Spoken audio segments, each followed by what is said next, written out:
Was driven by many objectives.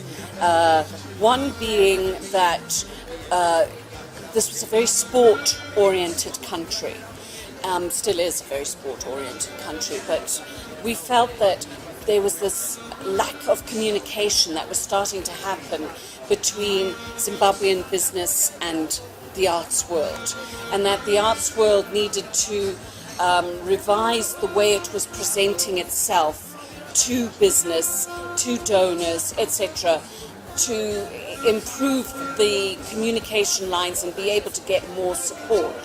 So that was one of the major things, to persuade the business community to say, look, there is value in arts and culture. There's value in supporting this as a way of social and community development. All right. I think interesting about a festival structure, not unique to HIFA, but many festivals, is that there are many different things that can be achieved. So we started off with a quite specific artistic idea, which was, let's share the very best that we have to offer in music, theatre, dance, visual arts, craft, invite people in, address some of the polarization and other challenges that we felt at the beginning. But what we've discovered with the festival over the years is that it can achieve many different objectives. Without losing the artistic perspective, it can contribute to debates and conversation and awareness building and advocacy in interesting ways. HIFA tends to involve high schools, and I remember, I was in high school about 15 years ago, but basically, that was the first time I was on a big stage, was here at HIFA, when I was in high school playing with the Confederate Jazz Band, and that then basically gave me the desire to be on stage, the desire to be better, the desire to really grow and become a significant artist. So it's fantastic what that HIFA does this, and that Myombo does that. They have some young bands there. Definitely the Let Them Festival does that, and I think Shogo's had some young people and have a focus on young people, because you got to get them young, and that's what it is. So it's fantastic. It's really festivals in the country.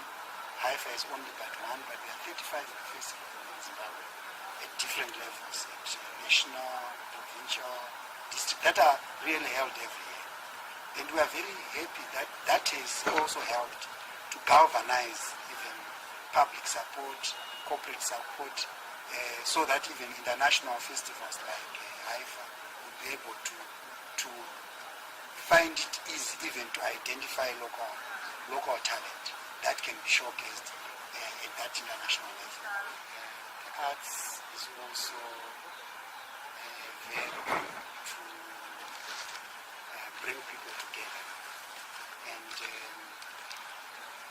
allow people, even those who differ, probably to appreciate each other's point of views.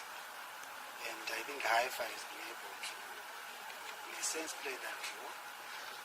Not only HIFA, but a number of platforms and festivals in Zimbabwe that have been able to bring people. Public is the first creative hub in Zimbabwe. It came together as a need from the community who wanted a space where they could collaborate, network, as well as work from. So far, creative entrepreneurship in Zimbabwe is one of those marginalized sectors of entrepreneurship itself. So as a hub, we actually stand as a proof of concept to show that creative entrepreneurship is actually viable in the country. So what we aim to do is just create platforms that actually push that agenda. For example, there's just co-working space where young entrepreneurs can come and work from just to legitimize their businesses, having that transition from working at home to actually having a workspace.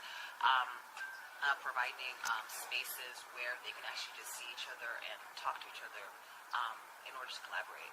We actually have about 2 to 3 exciting groundbreaking projects that are actually coming out of here based on the fact that they actually just met in this hub.